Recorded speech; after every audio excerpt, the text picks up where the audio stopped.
Welcome tonight to Charlotte Motor Speedway Premier Week number 2. We have 125 laps. We have stage breaks at 25 and 60. Joining me tonight in the booth is Jonathan Medlin, and Christian Clark will also be dropping in and out throughout the race. I know he's got some race control to take care of and some other things that he's working on, but he's also going to be in the booth with us tonight. How you doing, Jonathan? Doing absolutely wonderful. It's a great night for racing. It's DES race night in the trucks. These are the premier guys, the guys at the top of the list, and DES. So yeah, I'm great, man. It's we had a great first race. Sorry for jinxing you, by the way. And the legacy trucks, and now we're gonna see the best of the best.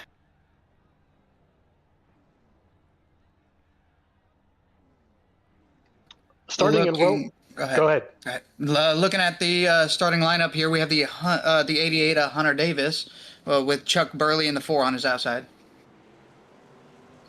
We have the 5 Brandon Hinton in P3 with Gary Bergeron, our golden ticket winner in the 001 starting in P4.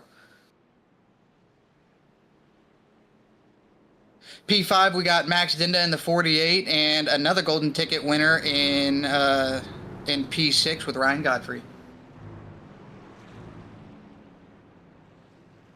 Row 4, we got Ben Kuhn in the 40 with Brian Souza in the 60 on his outside.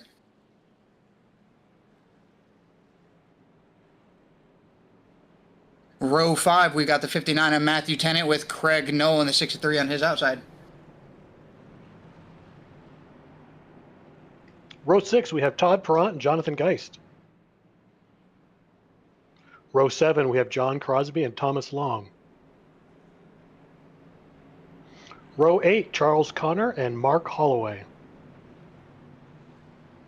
And rounding out our qualifiers is Sean Dion.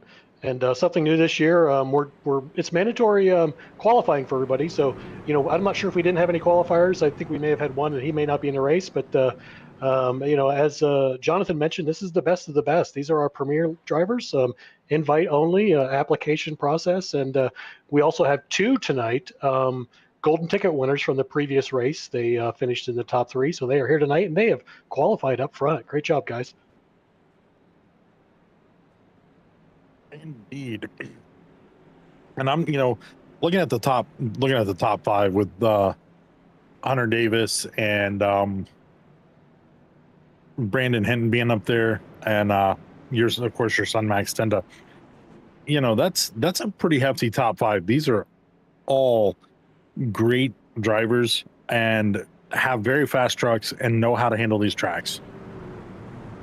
Absolutely. And, in fact, the 2 guys who finished, I believe it was first and second in the previous race. To come in here tonight and qualify like they did against these drivers, kind of a testament to the night they're having and also the quality of drivers they are. Yes, indeed. And I love it. We already have some YouTube comments. Keep it going. Jacob Williams just posted a comment. Anyone else listening, watching, let us know who your favorite driver is. We'll mention them on track, probably focus the camera in on them and talk about them a little bit. For sure. And we got 1 lap to go to green. So the pace car should be diving off here in just a moment, and we'll be getting this race underway. Speaking of which, there goes the pace car.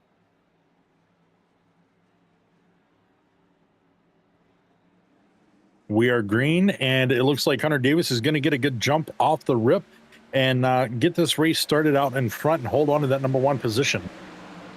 Absolutely. He got a monster jump, and that's just going to, that clean air out front, knowing right on his bumper, that's going to be a benefit for him here starting out. Absolutely, especially at Charlotte. You want that clean air at Charlotte. But Brandon Hinton is right behind him, and then of course Max in that number 3 spot. So shaping up to be a pretty good run here at the front of the pack. Yeah, absolutely. And I noticed they were kind of getting loose there before the start finish. Looks like Thomas Long and Sean Dion may have dropped back just a little bit there. But these guys are clean racers. We will have cautions for the stage breaks at 25 and 60, but don't expect a lot of cautions for this race like we had in the previous race earlier.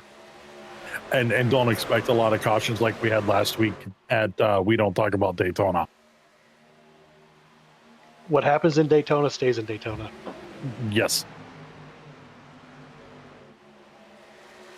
Yeah, and these guys are, they're still battling. They still battle hard, right? You'll still see these guys go 3 wide, but just really clean drivers, know how to hold their line, don't really get into each other that much, and respect each other on the track. Absolutely.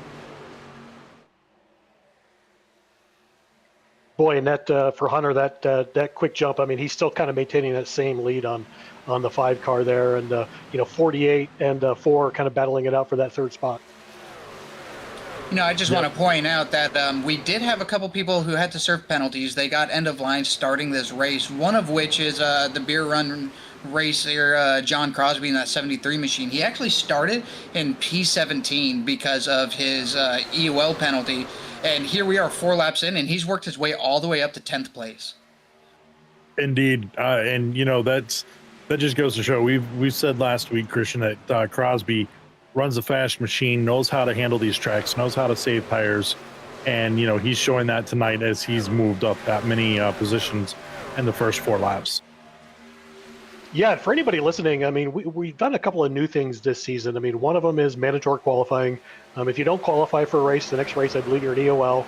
We also have race reviews. So, we are giving penalties to people that kind of cause a wreck or have a mishap that's, not just a, unfortunate incident, but something that's not intentional per se, but just a lot of new things this year that we're doing, and a lot of new drivers as well, and we appreciate all the new guys in the league.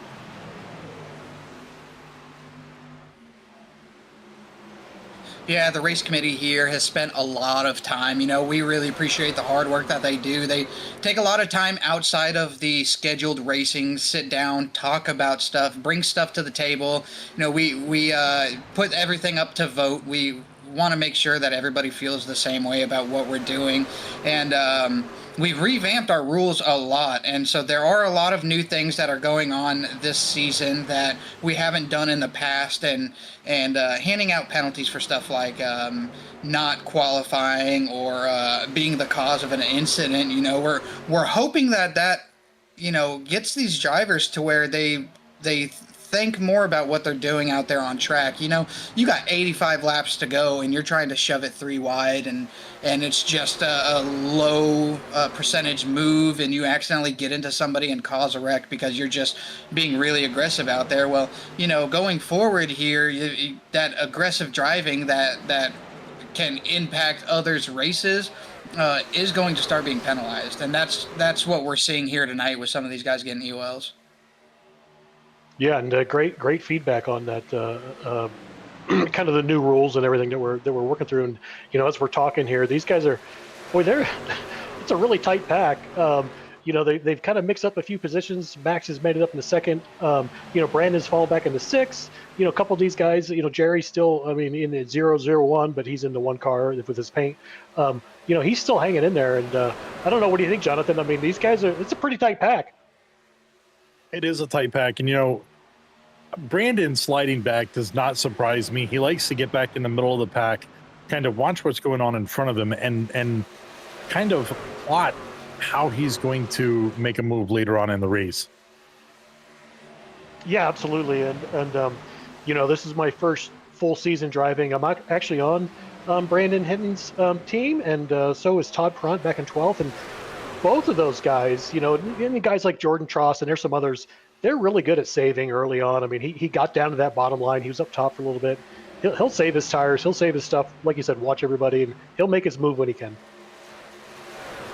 Indeed, but the racer right now is Hunter Davis, still 0.6 of a second ahead of Bergeron and Max, and 10, of course, 7 to 8 tenths of a second back. Yeah, these guys still just it's a pack there, and they're no one's given much ground. They're all still racing precision, and Hunter's still 6-7 tenths out in front of everybody, so he's just held that lead from the jump.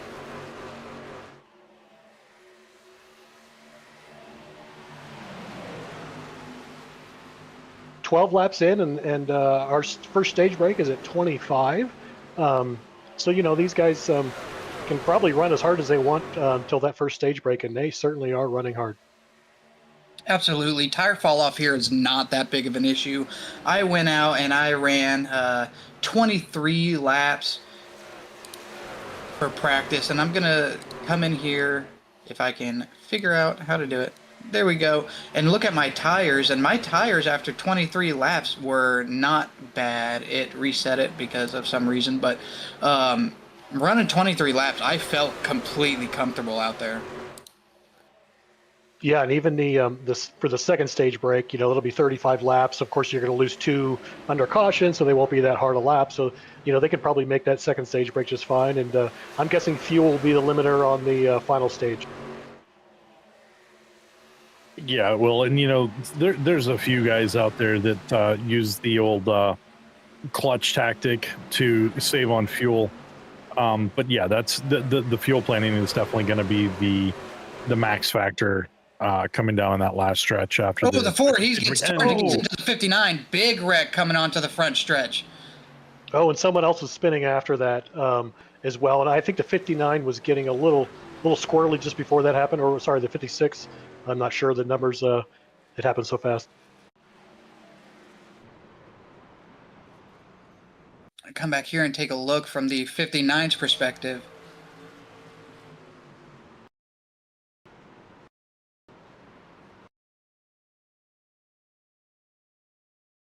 Who is that in front of him? Was it the 56? 32, 56? Jonathan Geis. Yeah, there's a wreck starting in front with the 59.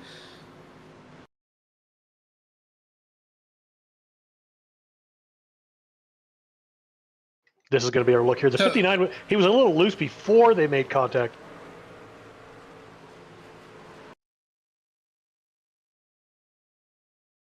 So back it up a little more here. It looks like it was the number 4 car of Burley that got into 59. Yeah, it looks to me like the 59 gets into the wall here. The 4 of Chuck Burley is behind him. As the 59 comes down, he checks up to get out of the back of him. And the 5 just didn't have any choice. He went down to miss the car in the wall, and then you had the checking up car of the 4 coming down low in front of him. And they just kind of get together, and right there turns the 4 into the 59. And it's just an unfortunate accident, but these guys are just going to have to go get some damage repaired and then try to push forward. Yep, that's exactly. You hit the nail on the head.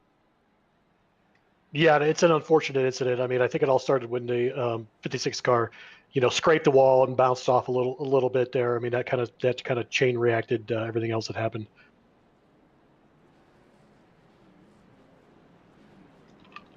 I didn't see any missing bumpers, so hopefully, I believe these guys do not have a fast repair, correct, Christian? Correct. There is no fast repair in the Premier Series. Yeah, so these guys will be scraping and fighting to get to it. If they have more than couple minutes repairs, they'll be fighting with caution laps to get these taken care of.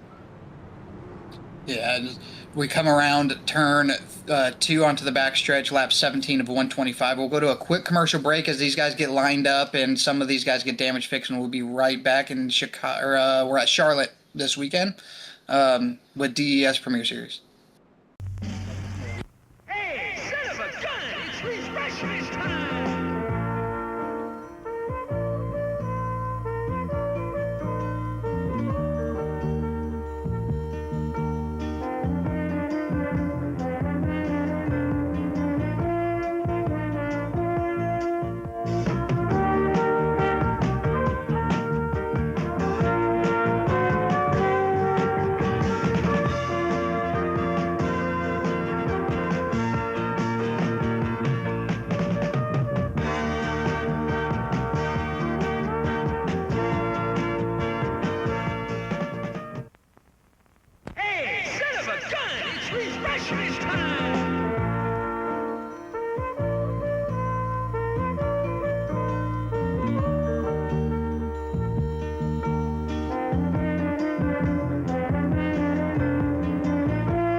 And we are back with some more Premier League racing here at DES.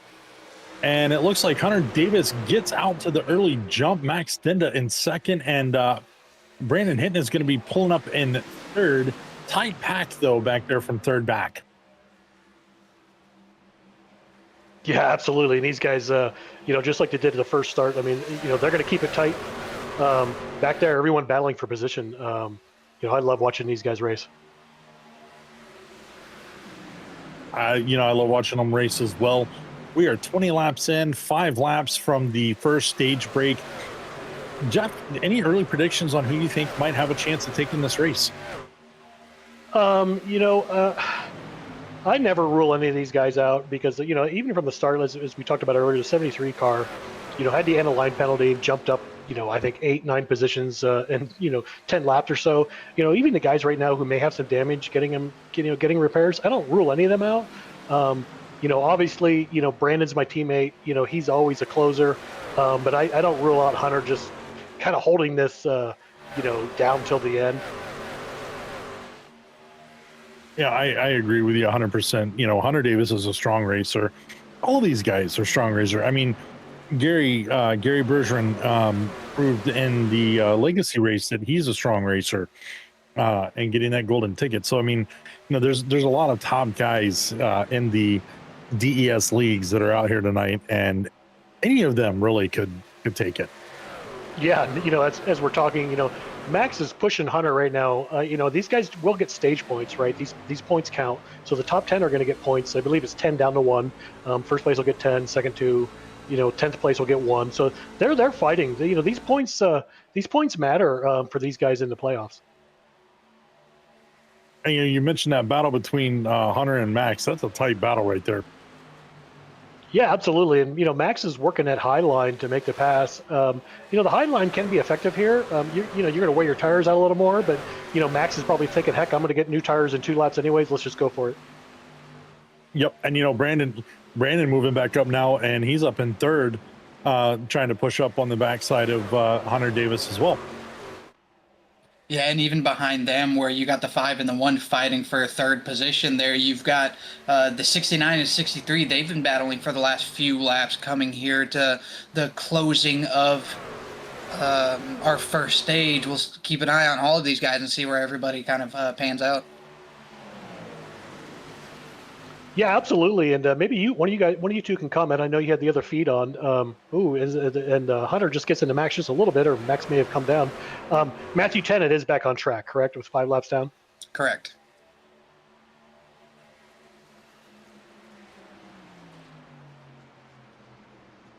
Yeah, rounding out the stage break here, we have Hunter Davis in first, Max Stenda, Brandon Hinton, Gary Bergeron, Ben Kuhn, Charles Knoll, Todd Perrant, Charles Connor, and Brian Susan and Mark Holloway. Sorry if I went a little fast there. That is quite all right. And there you see the graphic with the official, the unofficial results for the stage break. And I should have waited for this to post because I think I didn't call Craig.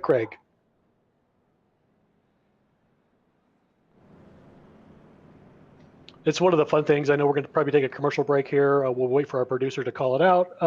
You race with these guys enough. These premier guys are in most of our races. I do have a number of races with these guys, and just when you start to learn their numbers, learn their names, how they drive, it's pretty awesome. Just like I said, watching these guys race it's so much fun. Yeah, being on the track with these guys and knowing how they race, and then you come out here and you watch these guys, you can kind of get a better feel for what they're doing racing with them. And then when you watch them like we are now, you kind of get in their head and know what they're going to be doing. Like, it's just awesome, and I love it. But we're on lap 26 of 125. These guys are going to come down pit road. Just about everybody pitted. We'll go do a quick commercial break and be right back here in Charlotte. Anybody home? In here. Whoa, Jenny, is your sister home? No. But I'm here. Congratulations. You passed the test. A test? I put my sister up to it. Oh, Jake, you do love me.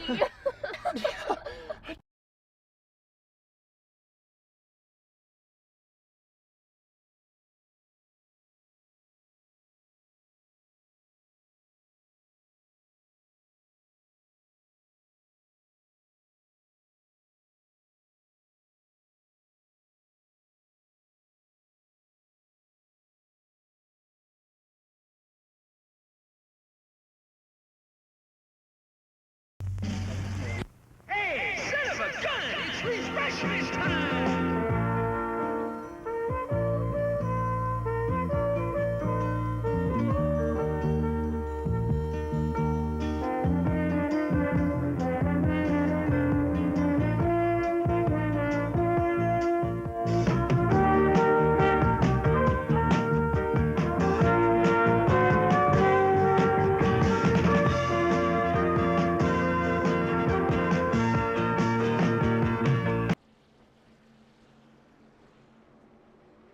Welcome back to Charlotte Motor Speedway DES. Looking here, the leader, the first place position of our first stage, the 88, is no longer in the lead. Let's see what happens here coming onto pit road. It looks like he does overshoot his pit stall and has to back up. And you see, as soon as he finally gets set, the number 5 car is already in the air getting his tires changed. So that did kill some time, and as we see, he's now going to be sitting in that P3 position because of it. Yeah, that was it. Go ahead, Jonathan. I was just gonna say, I've had that happen to myself several times, and it's heartbreaking to see. But Hunter Davis has got a fast truck. He's a great driver. He's gonna make his way back up there. I have a feeling. Yeah, and it was unfortunate. It looked like Chuck may have come in early. It looks like his right fender was missing, probably getting some repairs. So it probably blocked his view just a little bit when he was swerving down into his pit stall, just for a split second. That is definitely possible. Pace car is off. We're about to go green. Well, let's see who gets the better jump. Is it going to be Max Stender or is it going to be Brandon Hinton? And there it is. Max seems to get the better jump, and he is going to pull up in first place. Brandon Hinton in second. Hunter Davis is in third still. Yeah, and Hunter's not going to let Brandon get down to his favorite line, so he's probably going to battle him, and he might clear him here. Yeah, looks like he's going to clear him. Indeed he does. He's up there in second. Now it's just a factor of catching Max, who has gotten out to that clean air jump right off the rip. Yeah, and most of these drivers love that low line. And oh, we got one one wrecking, spinning, going into the pits.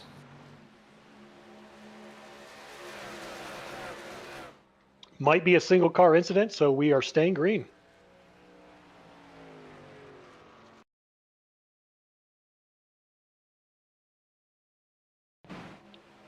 Take a look at the oh, back live.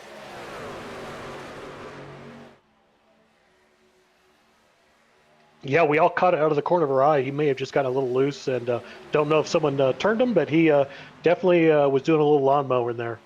Yeah, I went back and found it. It is the 67 that got wrecked into the pits there. It did look like he just kind of got loose coming out of turn 4, maybe.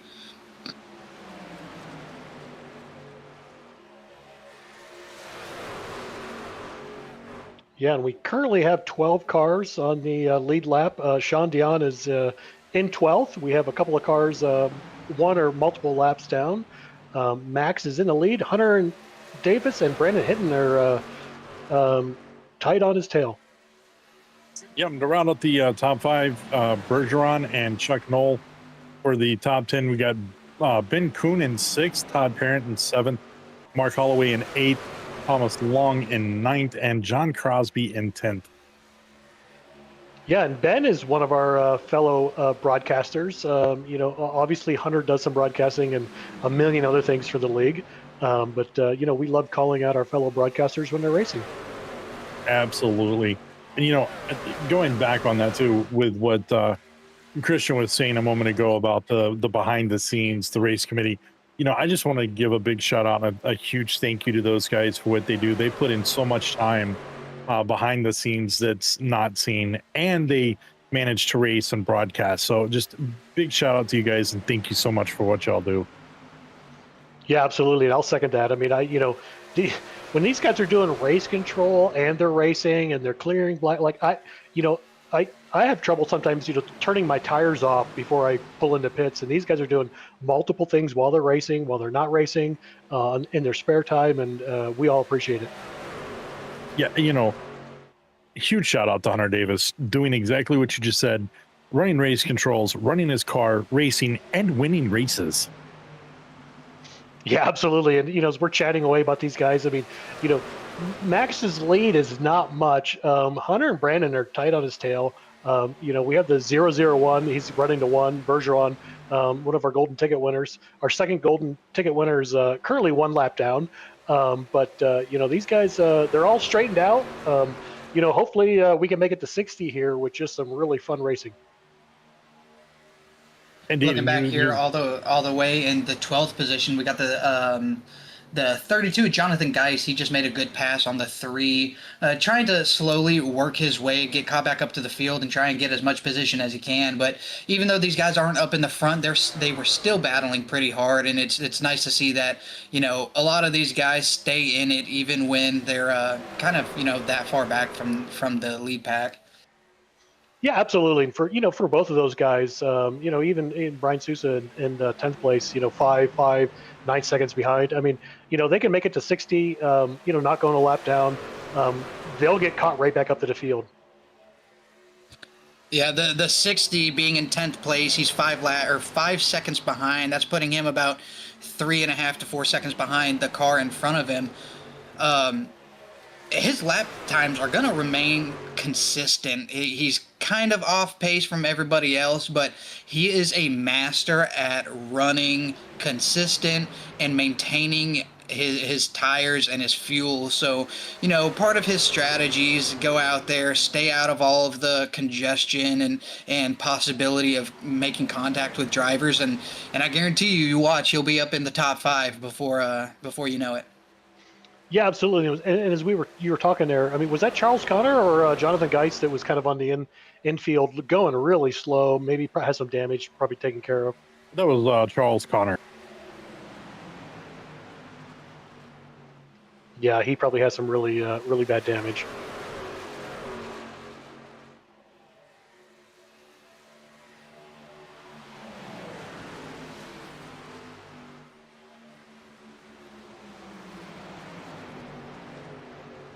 And these top 6, I mean, they're staying tight and kind of maintaining their positions. I mean, obviously, stage points will come into play here, and at the end of our stage, these guys will all want to get as many points as they can, racing and stage wise, and just staying single file and racing clean and racing fast.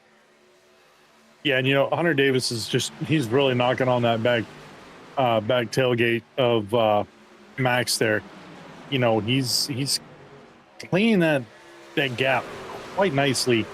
And then, of course, Hinton just fell back into 4th with Ben Kuhn moving into 3rd. Yeah, and as you mentioned Ben's name, he blinked out.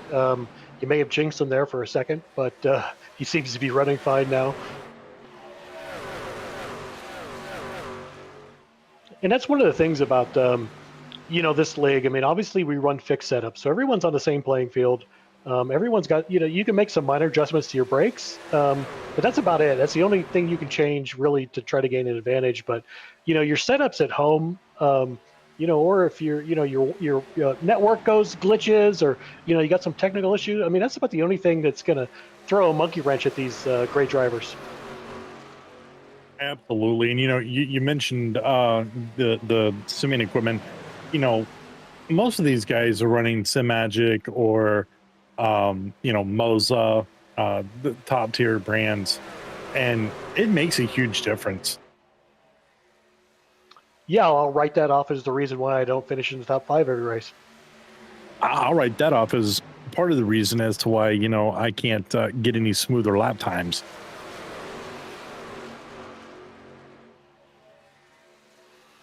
I just suck. That's my issue. It's got nothing to do with my my sim setup.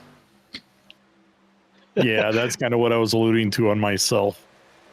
It's interesting. I mean, going back to the fixed setups, um, I love that for these oval races because, there is one road race we run where you have many options. You can fine tune your own setup. If you're new to a league like me, I don't know what options to choose. I just pick a baseline and go out and run it. Um, and so for new guys like me, running a fixed setup is great. Absolutely. Quick question, Christian. Did you catch what Connor just said on track mic? He was telling the car behind him that he was going to stay low. I don't know if he's off pace or what's going on, but it sounds like he's called out to the drivers around him that he was going to be staying low coming into that turn. Gotcha. Yeah, I'm wondering if he doesn't have some damage that he's trying to play through, because he has fallen down to 7 laps down now. Yeah, absolutely. And our second golden ticket winner, 002, Ryan Godfrey, I believe he runs the 6 car. If you see his number pop up on screen, he's currently 1 lap down, but he should get the lucky dog here, I believe, at the stage break in 15 laps. Yeah, he got loose on the first lap coming out of turn 4 and got a little bit of damage, I believe, when that happened. Might have even gotten into the wall, and since then he's kind of been off pace, and he was the first one to go into the pit to get some damage repaired. So he's been sitting a lap down, but this next caution coming, hopefully the next caution will be the stage break. He will get the lucky dog, wave around, and get right back into the fight.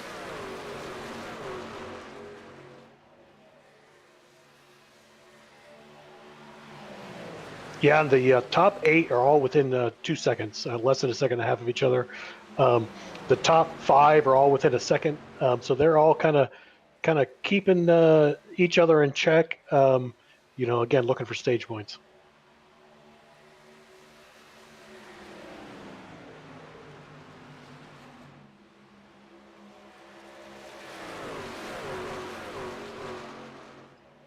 And again, anyone watching the broadcast on YouTube, I see you lurking there.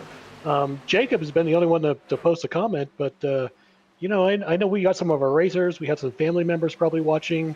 Drop a name. Drop your favorite driver. We'll talk about them.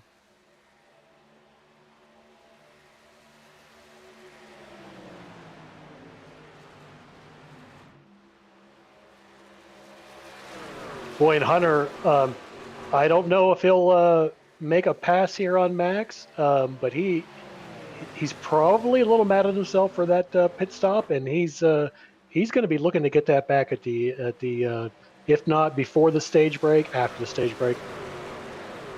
Yeah, he might be put out a little bit as the 40 gets into the wall there. For the just mental mistake that he made on pit road. But one thing about the 88 is he is so clear-minded when he's racing that he's not thinking about that at all. He might think about it next time he goes to go down pit road, but right now, while he's staring at the back bumper of the 48, the mistake on pit road is the last thing that he's thinking about. He's just so good at focusing on what he needs to do to get the best finish that he can. Absolutely, and I'm just checking out our Discord. For anyone interested in joining, we'll have the producer throw up a link or a little post here in a little bit to join a Discord. But right now, I'm checking out the team channels. We've got 6 people in the TRN Discord. Rhett Fink has 3. Beer Run has 3. Hidden Motorsports has 2 drivers. The only 2 in it for them. So these guys are communicating back and forth with each other. And I know they do that even inter-team wise. A lot of times we'll have different team guys in a channel as well for some of these races.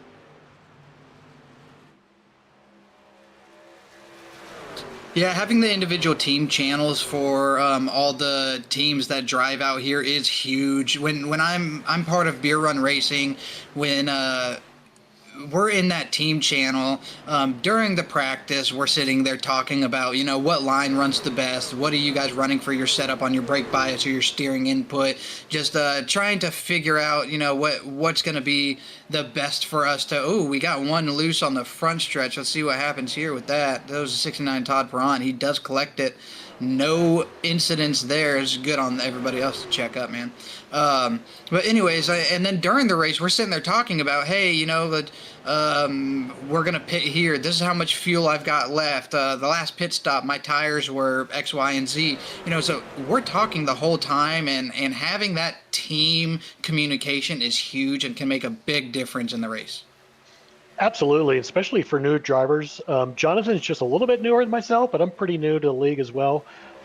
Having someone seasoned to ask a question like, "Hey, should I pit here?" There was one race. I'm just going to digress for a second. Where Max stuck his head in my office. He walked away, and I was yelling, "Max, what should I do here?" He didn't hear me. He walked away, and I'm like, "Should I pit? Not pit?" Well, I didn't pit. I spun on the restart, and had I had a teammate to ask, you know, a seasoned guy. They probably would have said, "Yeah, you probably should pit here." You know, that's we talk about it in the TRN chat all the time. You know, like they'll be talking about, you know, when to pit, and I'm like, I got this on laps. My tires are getting kind of loose. Should I go on pit now? Should I wait? You know, and like you say, having that seasoned vet to talk to, it definitely helps a ton. Absolutely, and you know, these guys are getting spread out a little bit. You know, we tend to go to our stage break now. You know, they're spreading out a little bit. Max, you know, he's passing some lap traffic now. He's got a little bit of a lead on Hunter, back to Brandon, back to Gary, back to Ben. You know, they're spread out. They may be content with where they are, just, you know, trying to finish the stage up nice and clean. Absolutely. You know, they got to be thinking that right now, you know, do we take tires? Do we just take fuel? Do we pit at all? You know, trying to figure out what strategy they want to take. Yeah, based on that first caution when they all came in and pit, I mean, I'm guessing they're all going to come in, stage break, tires, fuel. I don't know. Christian probably has better insight into this, but, you know, if you have to make a long run to the end, they're going to get it now. And, you know, so far, outside of the stage break, I don't think we've had a single caution, have we? Yeah, there was one like 5 or 6 laps before the stage break. We did have that one caution. That's where a couple of these guys picked up damage. The guys running 15 laps down. That's where they grabbed their damage in that first incident. That's right. Okay, I had forgotten about that. But yes.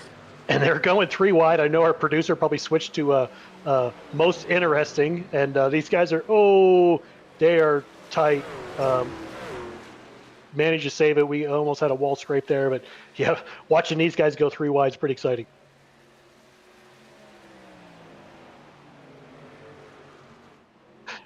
All right. Apologies to our producer. He saw that coming and knew to switch to feed. That was a great switch. You know, and Ben Kuhn was part of that 4 wide there. Yeah, I like Ben. I like watching the replays that he broadcast, as well as you, Jonathan. You know, one of my favorite broadcasters, Edwin Warren, has had some internet difficulties here for a little while, and you know, I love it when Edwin and Christian are doing a broadcast. Hunter, I mean, you know, every one of the broadcasters has done a great job in our league. And, you know, the same can be said about you too, Jeff.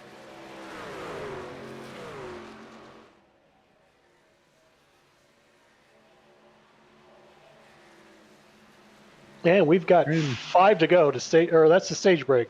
Sorry, 60 is the stage break. Yep. Sorry, I was confused. I thought it was 65, but 60 it is. It'll be 65 to go, but you know, after we run a couple of caution laps, it'll be less than 65. So we're going to get the posting of our unofficial stage results, and Jonathan's going to read off our top 10. So our top 10 is going to break down as follows. First is Max Denda. Second place, Hunter Davis. Third place, Brandon Hinton. Fourth place, Gary Bergeron, one of our lucky, our golden ticket winners. Fifth place is Ben Kuhn. 6th place, Mark Holloway. 7th place, Todd Perront. 8th place, Chuck Knoll. 9th place, Brian Sousa. And rounding out the top 10, John Crosby. And we are going to grab a commercial here while these guys are pitting. Everyone grab a favorite beverage, grab some popcorn, because this is going to be a good finish. Indeed. Recent studies have revealed that microplastics are being found in human testicles, raising concerns. You can never about their trust these potential impact studies. on male reproductive health.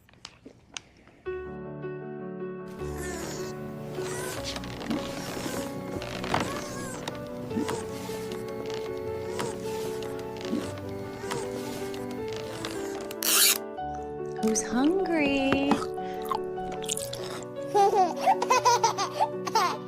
That's it. Keep going. Well, you're so lucky he's naturally buoyant and you don't have to watch him.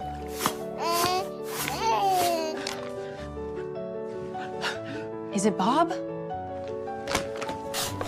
No, he doesn't need sunscreen or anything. He just gets softer as he warms up.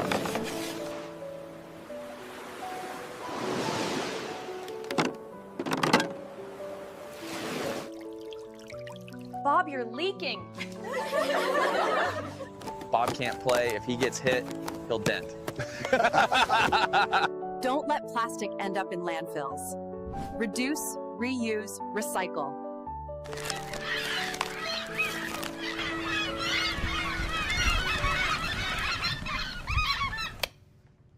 What the hell was that? That's the new commercial for plastic. We think if we humanize plastic, people won't think it's so bad. Yeah, I don't know. It made me uncomfortable. Yeah, I just felt bad for it. Marketing approved that? No, we fired marketing. I feel like it's missing action. Yeah, maybe there could be like a chase or a shootout. Explosions. Explosions. Maybe the Matrix thing. Maybe his plastic gets stronger as he gets older. Maybe he gets revenge, to the people that were mean to him. He's got a gun! Who? Bob from marketing! Cover me. I'll get to the side. I can't believe this is happening. Here they Down. come. Get down, get down! It's Bob from marketing. Get down! Watch out!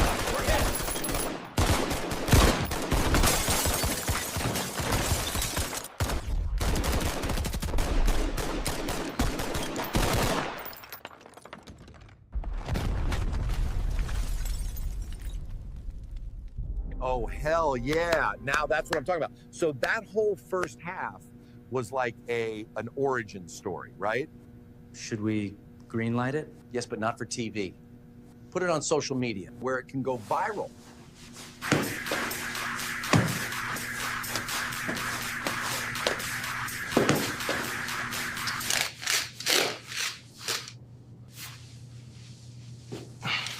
All right, let's get back to work. Recent studies have revealed that microplastics are being found in human testicles, raising concerns. You can never about their trust these potential impact studies. on- We Welcome back. Go for it, Jonathan. Welcome back to some racing action. We are getting ready to be wrapping up as the pace car is going to dip off. We're about to go green from the stage break with Max Dinda and Hunter Davis side by side. There's the green call. Hunter Davis with the jump, getting out in front of Max Dinda. Max Dinda is going to fall into second. Brandon Hinton into third. Greg Bergeron, the golden ticket winner, in fourth, and Todd Perront moving up into fifth. Yeah, absolutely. And Todd just pulled into fourth. I mean, I mentioned Todd earlier. He's a teammate of mine. Never count him out, even when he's in the back. I noticed everyone up to 13 is on the lead lap. So, Ryan Godfrey did get his lap back, and Charles and Jonathan Geist, probably have some damage they've been repairing. So, don't see them getting back on the lead lap. But we currently have 13 cars on the lead lap. Yep, and we when we went into the stage break, John Crosby was in 10th. He is now up in 6th. That is one that you cannot count out. He is a incredible driver. Yeah, absolutely. And Christian mentioned at the beginning of the race he had to serve a penalty. I wasn't exactly sure, what the reason was, but it was issued from last week's race. So he started in the back, and he is a mean machine, fighting now in 5th place. Yeah, so there's lots of battles going on around the track right now. Brandon Hinton and Max are battling it out for that that second and third spot. Hunter Davis has just got a commanding lead right now, though. Yeah, and he loves seeing those guys side by side, right? That's just that's going to help him out a couple of tenths, maybe. If they keep battling, he can gain a little more.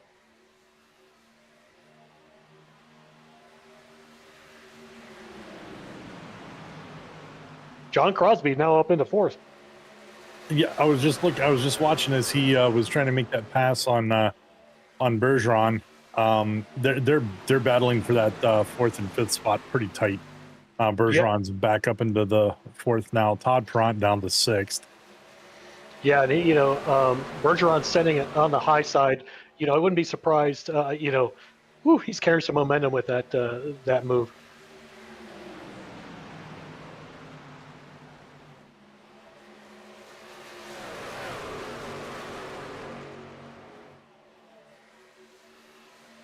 Sorry, producer, we did not catch that.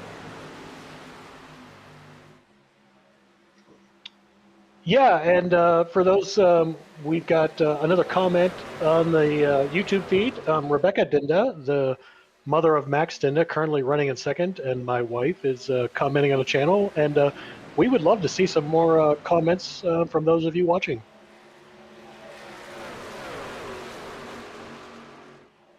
And, as you were saying that, Bergeron just made a move past Max into second. And looks like he's trying to get up on that rear bumper of 88, Hunter Davis, to put a challenge down for first. Yeah, he didn't just make a move. He blasted by Max. I mean, he cut that lead, that gap in half.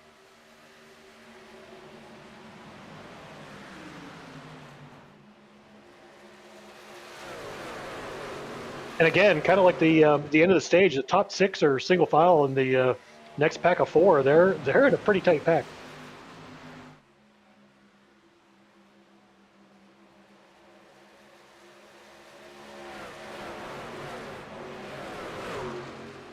They are. I mean, all the way back to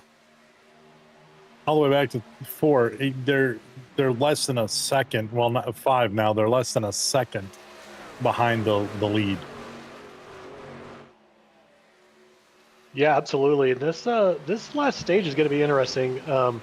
Did not have a chance to practice, so I didn't see what the fuel run was. But between, I'm guessing the fuel run's going to be more important than tires. For these guys, if we get a green flag stop here at some point late in the run. Yeah, under normal conditions with Charlotte, from what I have found, they're going to have to make a green flag pit if there is no caution at some point to top off the fuel to make it through to the end. Yeah, absolutely. So what we're looking at here for the fuel calculator, these guys get about 38 laps on a full tank of that Sunoco Racing fuel. That is 20 gallons that they get, 38 laps, and they had about 60 remaining when we came to the green flag after that stage 2. So I would see people probably pitting around lap 85 to 90. No, sorry. That would be 95 to 100. They should be able to push it out that far and then give themselves that little bit of buffer room in case that we have a green-white checker, a little bit of fuel left at the end. So to watch these guys, probably going to start pitting around lap 95 to 100 would be my guess. Yeah, absolutely. And, just talking about the strategy that goes the behind the scenes, these aren't random numbers. When these guys are planning the races, they're planning it such that someone can't stretch just a couple extra laps and win a race, that there's going to be green flag stops if there's not a caution, to make it all about, green flag stop strategy, but also just, everybody's on the same playing field. Yeah, and those are some excellent numbers there by Christian. Thank you for those. Yeah, absolutely. Right now, we are lapped 74 of 125. All of these leaders are currently lap 13 since they went in and got fuel. So they've only got about 25 laps left before they are going to need to pit, so that they don't run out of fuel while they're on track. And that's going to put them at lap 100. But I think we're going to see some of these guys come in just a few laps early. Absolutely. And, tire strategy, the guys running the preferred line, like most tracks, the lower line saves a little better here. We'll have a few extra laps in their pocket or more from some of the guys who may be drifting up a little bit.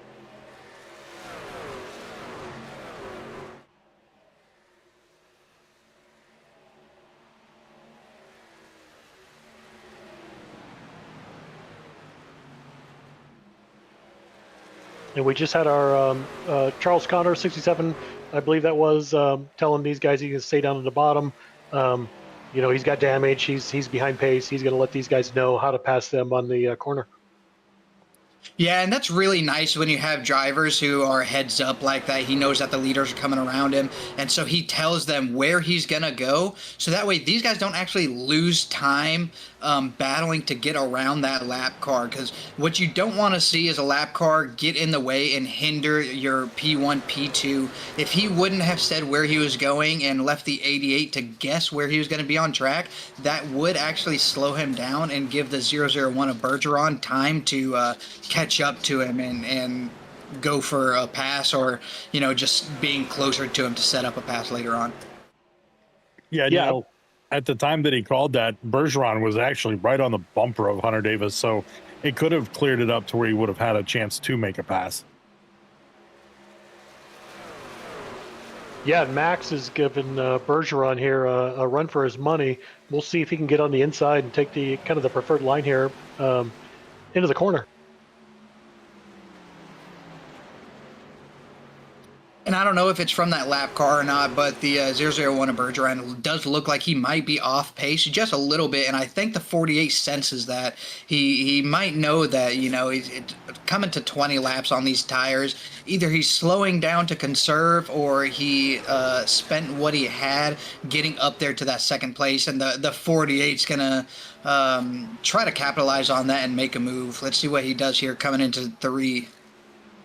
Absolutely, He's in position for the block here. Sorry, Jeff. No, you're good. Hunter's loving seeing these guys in his mirror battle each other.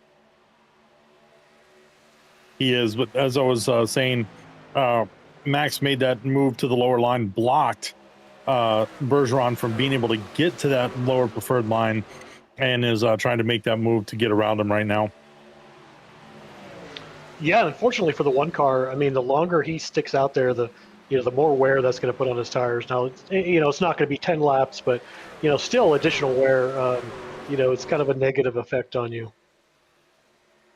It is, and the battle right here going on between Max and Bergeron is just it's giving Hunter more and more room in front of them right now. Yeah, the same thing's going on behind Brandon Hinton, Todd Perrott, and John Crosby are side by side there for a while, so they're kind of doing the same thing behind. And now the one car is, putting the same pressure back on Max. Yep, making the slide to the low line, but Max just seems to have the faster line at the moment.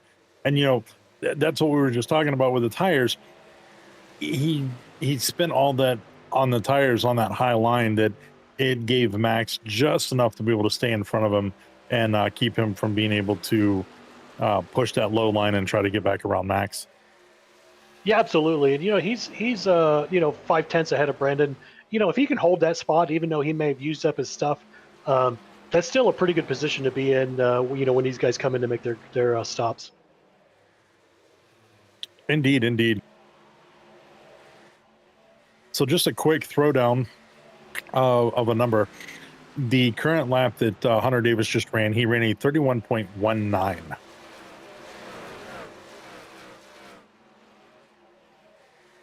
You got the special stats up. How does that compare to like 10 laps ago? Well, compared to 10 laps ago, I am not absolutely 100% positive on that. I just happened to catch something on one of the overlays that I run, and it is actually giving me the time that he ran. Yeah, so looking here, it looks like his last lap was a 31.211. That's lap 83. If we come back all the way to lap 73, he was running a 30.34. So he is going to be almost a second off pace.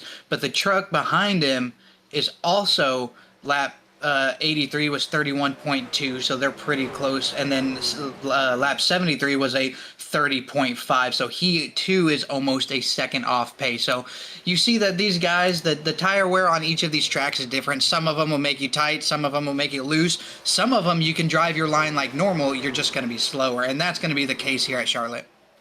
Yeah, Brandon's taking advantage of that right now. He's pulled up into P3, pulled in front of Todd, and Bergeron's fallen all the way back into 5th. So he may have used that up, as you mentioned there, Jonathan. He may have used his stuff up just a little bit early in that run. Yeah, he may have, but you know what? He's still holding in that top 5, and if he can, buy through until people start pitting for fuel, he might be able to come in, get a right side tires and fuel, and get back out and have some fresh tires to try to make another push. Absolutely, and I'm gonna give a shout out to Bergeron.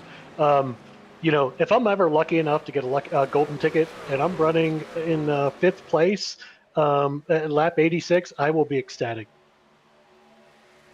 No lie about that. He has got to be one happy customer of a golden ticket to be with the best of the best in DES and holding number 5. That's incredible. Yeah, and talking about how good these guys are driving, I think right now lap 87, 125, about to start lap 88. I think right now is a good chance or a good time for all the viewers that are watching to go ahead and comment in there, for all of us up here in the booth to try and give our magic prediction. I think what we're going to see is the top 3 we have right now is how the race is going to finish, except for the 5 is going to finally make that pass on the 48, and we will finish the 88, the 5, the 48. I have to agree with that prediction. Hunter's just got a fast truck tonight, and he is just pulling away. The only thing that could maybe throw a kink in that is if he pulls through his stall again. I'm gonna wait for. I'm gonna make some YouTube watchers comment.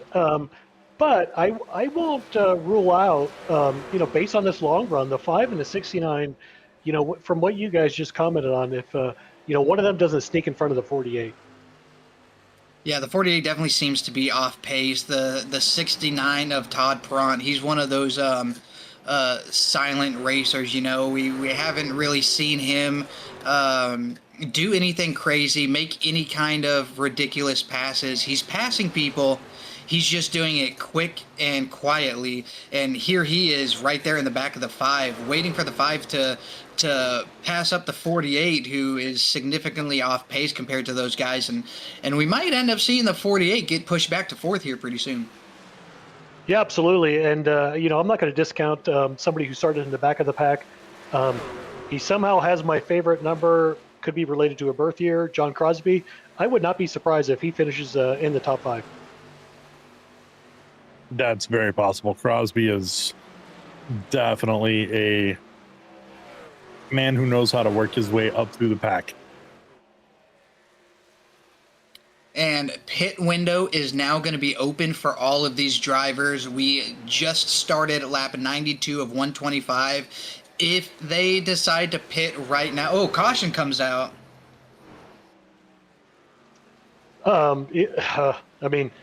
It was going to be exciting to watch Hunter. If I was in his position, I may have pushed that. Here comes the replay to see exactly what happened somewhere in the back of the pack. Yeah, that's going to put a wrench in some plans here. I think these guys were trying to figure out when they were going to come down pit road. They were going to try and work on strategy, and right as the pit window opens, that caution comes out, and I'm still not sure of what happened exactly. We're watching a replay. It's Brandon, but I'm pretty sure it was somebody further back in the pack. If you guys have the overlays up, maybe you can figure out who it was. But the fun thing, the interesting thing is these guys are now going to be all equal, right? They're going to be tightened up and ready to go.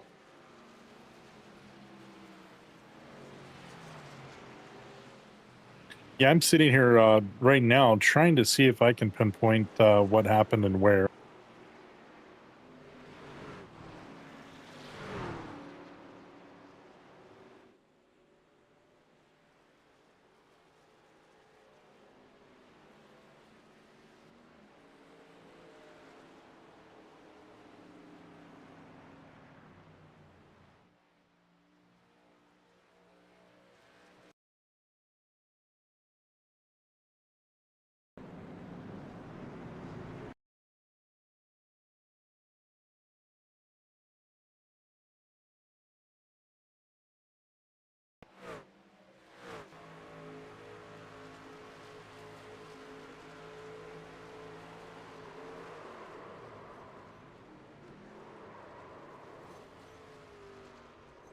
Unfortunate for incident for 63 car, got loose, spun around, hit the wall. We'll let the other guys jump in and see what they saw.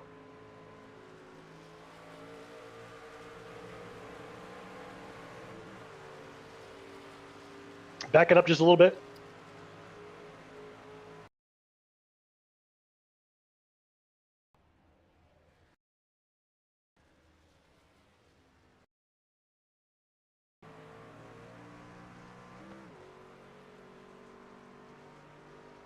Yeah, still unsure of what happened. I actually didn't get a chance to see it. I Sorry, don't I know told you. if, Yeah, I told him to back up, but I don't think it was backed up. I think he was in the right spot. He got tires, came in, pitted, and it probably got loose with the cold tires. yeah, that's exactly what happened, man. Good call. Yeah, just got loose, tried to save it, overcorrected, and went nose first into that outside wall. But as these guys are lined up, most people came down pit road. We did see, actually looking at my stats, everybody came down pit road, all got fueled up, all got tires. We're going to have a couple laps to go here. We'll go to a very, very quick commercial break, and we will be right back.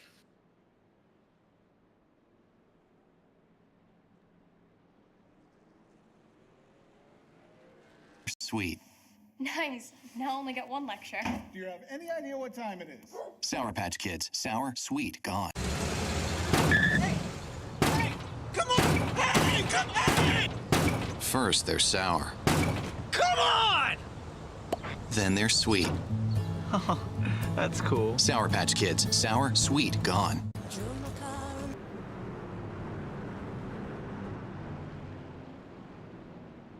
Welcome back, race fans. We are about to go green as we come around. The pace car should be shooting off into the pits as soon as we get there. And then we'll have Hunter Davis in first, Max Dinda in second, Enton in third, Perrant in fourth, and Kuhn in fifth as we go back to the start. So it's going to be, is Max going to get the better jump or is Hunter going to get the better jump? And given the way that the jumps have gone tonight, I'm going to say Hunter. Yeah, I'm going to second that. I think Hunter's going to get a great jump. Brandon's going to try to stay tight on his tail to force Max to stay in a high line. You know, preferred line is probably the bottom here. This is going to be pretty fun to watch. Unfortunate incident for the 63 car, but let's go green. And Jonathan, you got it. All right, so as we get ready to go green, the command car of Hunter Davis is going to get a great jump there. Max Dinda is going to try to move down, and he does get down in front of Hinton, putting Hinton in third, Bergeron in fourth, and then Todd Perrant in fifth. John Crosby is just jumped up to fifth, pushing Perrant to sixth. Ben Kuhn in seventh, Sean Dion in eighth, Brian Sousa in ninth, and Mark Holloway in 10th. Yeah, and absolutely. I mean, this is our Premier League, right? And you know, these guys are the best of our best, but you know, you tighten the pack up and anything can happen, right? We can change 4 spots. We can have a minor incident. This is exciting. And Max did, he kind of got the jump on Brandon to get down that lower spot. He did, and he's pushing right up on the bumper of Hunter Davis. And what do you think these guys need to do going forward with just about 30 laps, just under 30 laps to go. Do you think that these front runners need to try and conserve and wait to the end in case they have to fight? Or do you think that they need to go ahead and push it out here?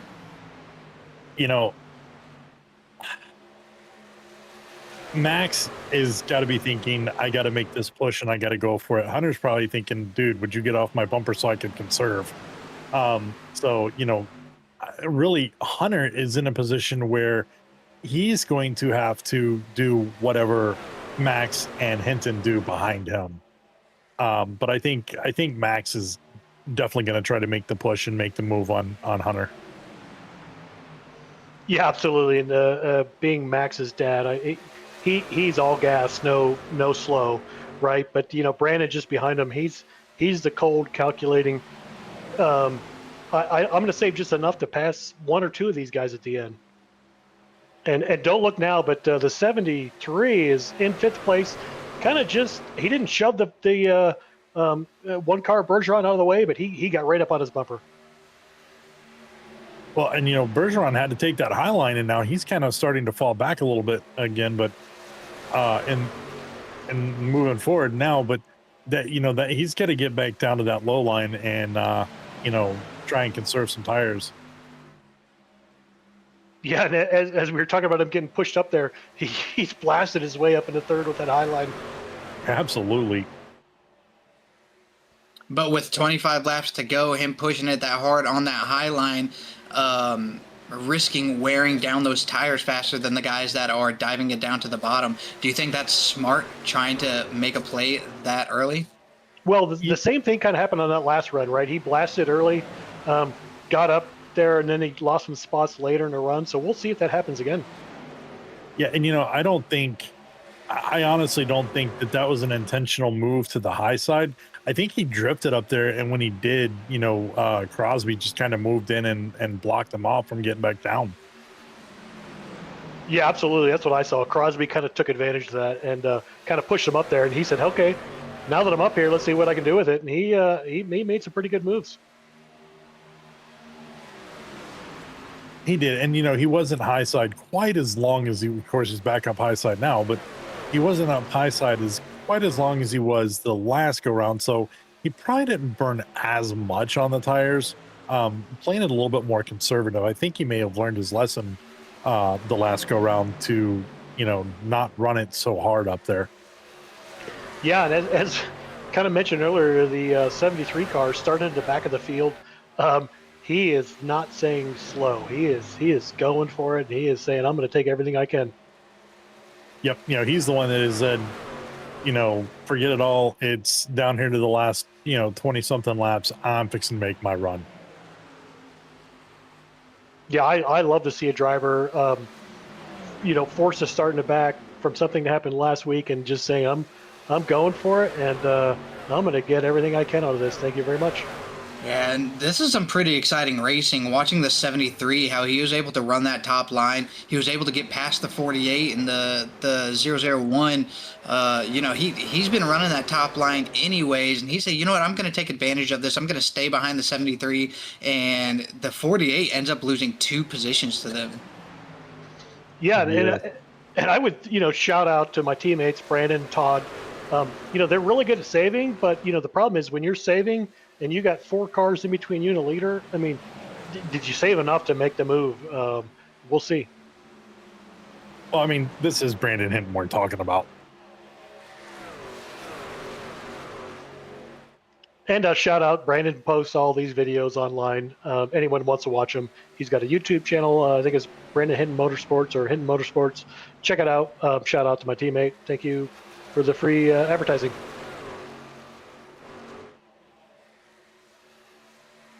So right now the top 5 is shaping up. Hunter Davis in first, John Crosby all the way up in second after a 17th place start, Max Denda in third, Gary Bergeron, the golden ticket winner, in fourth, and Ben Kuhn in fifth. Yeah, as we see there on that last lap, the 48 coming out of turns 1 and 2 was able to get that position back from the 1. Not sure if he's starting to try and push it now, or if he just was taking advantage of having that opportunity of a one-on-one battle instead of having to deal with 2 cars like he did prior to that.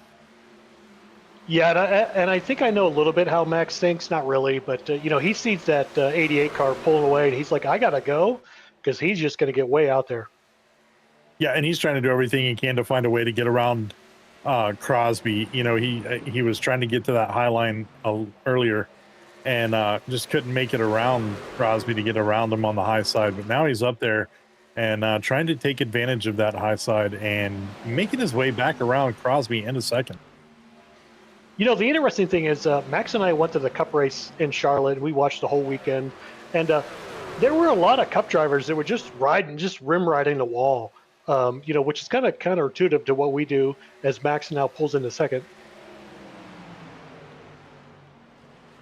And Brandon Hinton, he's no slouch. He's looking at these guys in front of him fighting each other, and he's looking to make a move as well. Yeah, the only issue we see here with Brandon Hinton is he has the speed and the ability to get by every single one of these drivers that are in front of him. But right now he's getting gridlocked with the 001 and the 73 that are fighting each other. One's going high, one's going low, and that's not giving the 5 any choice on where he can go and try and make a pass. The only thing he can do is try and, in that moment, make a decision on, do I want to stay with the guy running high or do I want to stay with the guy running low? And knowing Hinton, he's going to make that bottom line work. He's going to hold a lot of speed down there, but he's going to be saving tires, and that's the number one thing. Yeah, absolutely. All the meanwhile in all of this, Hunter Davis has made that lead go out to almost 1.2 seconds. Yeah, congrats to you guys calling out Hunter. I think this is how he will finish. That's why I said Max was making that move. He's like, Hunter's going to just break away, and he is breaking away. Yeah, and it's one of those kind of unfortunate things for the broadcast for the 88 Hunter Davis.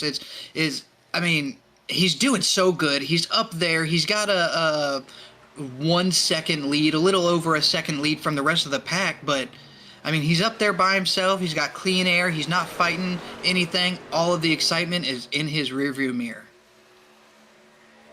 Yeah, absolutely. Yeah, and he loves it. And as Brandon's putting a bumper, not quite on 73, but he's getting really close to it. These guys are also point guys, right? They know, top fives are critical for this league and this especially this series with so few racers. Yeah, I was just seeing the 69. He and the 40 were fighting on the front stretch there. 69 of Todd Perrant was trying to make a move and go around, but the 40, not willing to give up any of that real estate, was kind of holding him off a little bit. So the 69 is going to have to try and do something here to get around them, so that way he can get back up into the top 5. Yeah, Brandon has found his way around the 73 comfortably now. Not sure if the 73 used up a little bit more material early on in the run, but we're going to be 10 to go here pretty quick. Yeah, we're going to be 10 to go, and I think Christian nailed it earlier. Hinton is saved so much that and now he could, if he wanted, take that high line, try to make a run, and possibly, I'm not going to say he'd catch Davis, but he could. Yeah, you say that, but just insight on the 5, I don't know how he does it. I don't know what kind of wizardry or magic it is, but that 5 can suck to the bottom, hold that bottom line next to the apron, and be faster than you on the top, and he does it all the time. It's like magic watching him do it. It is. It's sorcery. Yeah, absolutely. He's going to give Max a run for his money here shortly. You just don't know how much Hunter Davis is saving out front with that comfortable lead, not battling anybody. He doesn't have to save a whole lot, but he can. So if Brandon or Max gets close, he can push it. With 5 to 7 to go. As Brandon's making a move on Max.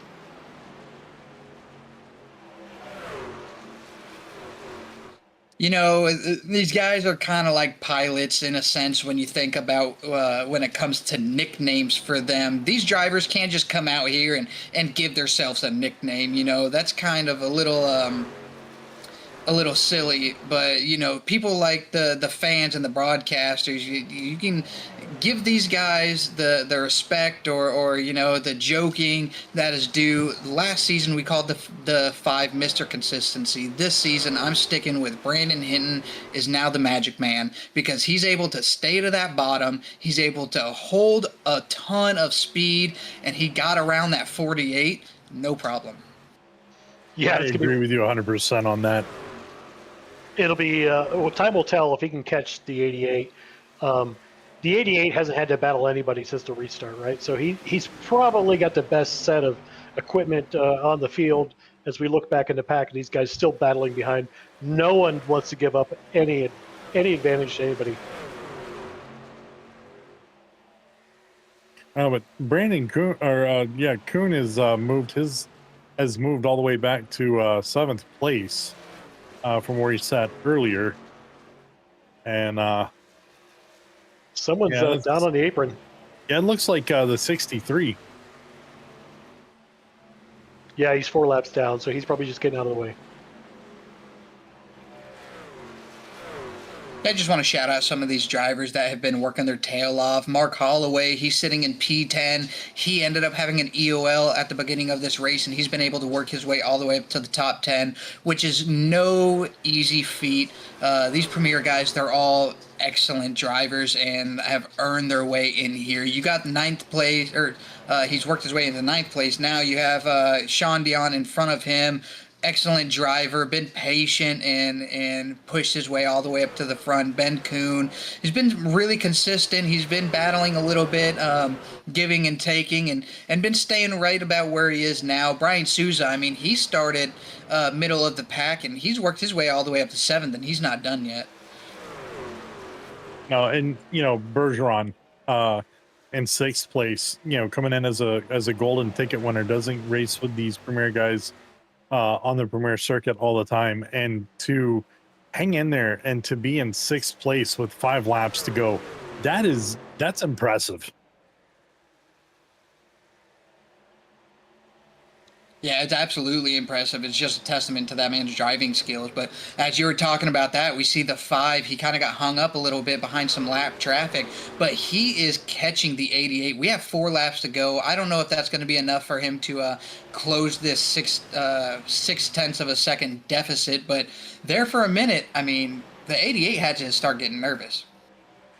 Well, you know, he was at a 1.4 second gap, and he's worked it all the way down to, you know, 6 and getting it down into the 5s now. So it's like you said, he's a magic man. He can sit that bottom line and just be faster than you.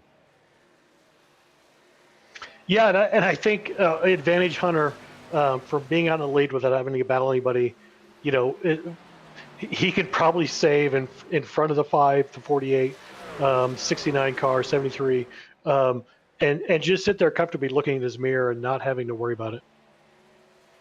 Yeah, and I don't know how many laps the 88 has led tonight, but he's been running this race the entire time, and I don't think that anybody's going to have anything for him. Brandon Hinton, I've said this time and time again, he's my favorite driver. He's my chosen guy when we go out on track, but I don't know if coming to the white flag this time by as they come out of 4, if he's going to be able to close that half a second. I don't think he will. I think it's going to wind up just like what we said earlier, the way that it is now. Davis, Hinton, and Max in 3rd. You know, I don't want to toot my own horn, but earlier I think I called it. I said the top 3 that we have sitting here tonight is how it's going to be. Those are going to be your top 3 finishers, except for we will see a flop with the 48 and the 5. That is exactly what you said. Yeah, and I said don't count out John Crosby in 5th place. That's all I'll give. Yeah, absolutely. Todd Pront, he was able to push it all the way up to 4th place. He ran one heck of a race.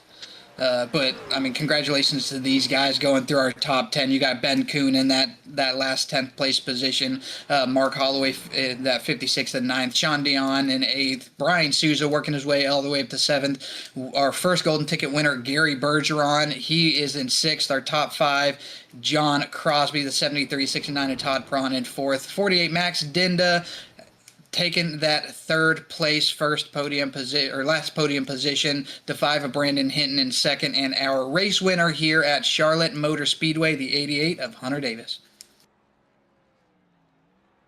Man, what a fun race. I'm gonna.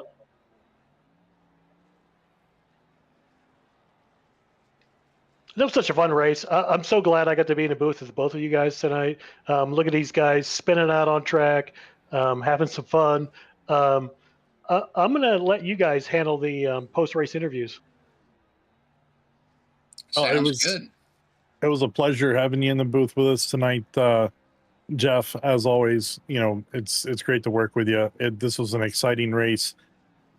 A lot of maybe not lead changes, but a lot of battles in that 2nd, 3rd, 4th, and 5th position.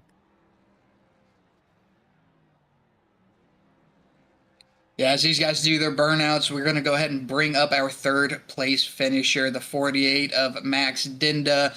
Max, man, that was an awesome race. You fought really hard there. My first thing I want to ask you is, your teammate was in front of you, and we seen you giving it all you had. Now, were you thinking more on the lines of you just want to have a clean race, help your teammate out, or there at the end, were you thinking, man, I just got to catch him and try to pass him? Yeah, I mean, I wanted to win it, right? If I can't win it, I want Hunter to win it. So, I mean, there at the end, what's his name? Hinton was much faster than me, so I let him have it there. I was hoping that he would go ahead and catch Hunter and they would battle it out and lose time. I'd be a third party there and hopefully get it. But I mean, I feel like I started to lose it all on the stage 2 pit stop where I lost the lead to Hunter there.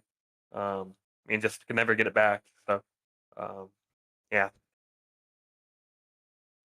Well, Max, in your inaugural season in the Premier, 3rd place is nothing to be ashamed of behind Hinton and Hunter Davis. So congratulations on that, man. Yep, thank you. Yeah, last question before you get out of here. This is your rookie season in the Premier Series. You got 3rd place tonight. That is an awesome finish. Tell me, does it mean more to you coming in here now that you're in the Premier Series, getting these podium positions than it did before when you were in Legacy or the other series? Yeah, it does. I want to prove people wrong. Want to do the best I can, and this is the top series of DES, so it means a lot more than every other series. Well, man, you're killing it out there. Looking forward to seeing you in the Premier Series the rest of the season, man, and seeing you up here in the booth with these post-race interviews. Yep, thank you. Going to be coming up into the booth next is going to be our 2nd place finisher. We have the 5 of Brandon Hinton. Man, I've said this so many times. I'll say it again. My favorite, my chosen go-to guy, got the number 5, Brandon Hinton. Man, you were killing it out there. I said earlier on the broadcast that, it's kind of like a badge of honor to earn a nickname. Last year, we called you Mr. Consistency. This year, I think I'm going to start calling you the Magic Man, dude. I don't know how you're able to stick to that bottom line and work your way all the way up to the top, but it's like watching sorcery out there. I appreciate it. Yeah, I don't mind that nickname. That's not bad. But yeah, it's just what I know. I run the bottom very well and try and save my tires. I backed a little too far up on that last run, and I wasn't able to get up to Hunter. But all in all, great finish. Todd finished P4, my teammate. So all in all, a good points night for us. When it comes on to the championship run in the playoffs, the points is where it's at. Great job battling tonight. We saw you last week have the damage at Daytona and, have to try to battle back from that. And, it was much different for you tonight. Cleaner run, 1 2 cautions, I think, the entire night, plus the stage breaks. So, how did this compare to Daytona for you? Was, as far as, uh, the feeling in the race and the atmosphere? Yeah, tonight was a good race. Like you said, there was 1 or 2 cautions, so there was a lot of green flag runs other than the stage. So that was a lot of fun. But as we all know, Daytona and Talladega and even Atlanta now, those are that sometimes it's totally out of your hands. It's you can do everything right and end up wrong. So good to be on a regular track. I don't plate racing's plate racing, so it's out of your control. I do want to say early on in the race, I got into Chuck, and it wasn't intentional or anything. I told him over the radio. It got, I think somebody checked up on the right, and I accidentally got into him. So again, on the broadcast, I want to apologize to getting into him, and just all in all, a good night for Hinton Motorsports. Yeah, absolutely. You guys are a new team this year together. You guys are killing it out there. You got 2 in the top 5. Now, real quick, kind of a 2-part question here. So normally we see you being really conservative, not pushing the issue. Tonight it seemed like you are fighting a lot more. Is that more because of what being in the Premier League means? And the other part is when you're on the bottom down there and you are fighting somebody and you see that they're higher on the higher line and they are carrying more speed, does that make you kind of second guess the line you're running, or is it just the patience will hold out and do you a favor? Yeah, so the second part first. So when you're running the bottom, it's hard to get the run off with somebody being on the top side. So like the top side's always got to have the run off the corner. But what it does is, for me, it 1, saves tire, and 2, eventually I should be able to clear. It might take 3, 4, 5 laps, but it'll pay off running the line that I'm running, and usually that's the case. The first part, yeah, Premier, it's very tough racing. It's a lot of guys that know what they're doing. It's going to be a points battle all season long, and you know that going in. So every point matters, and so yeah, you got to step your game up and get every point that you can. Awesome, man. Well, congratulations on your podium finish. I know it's a little early to talk about playoffs, but I think so far, first 2 races, you should be sitting good on points. So be exciting to see how you fare coming to the playoffs. I have a feeling you're going to do pretty well. I appreciate it, and I appreciate you guys doing the broadcast. Appreciate it a lot. Absolutely, man. Have a good night. You too.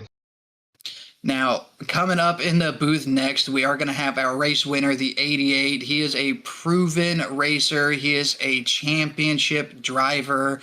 Man, he led 88 out of 125 laps. That is wild. Hunter, man, first thing, congratulations on that win.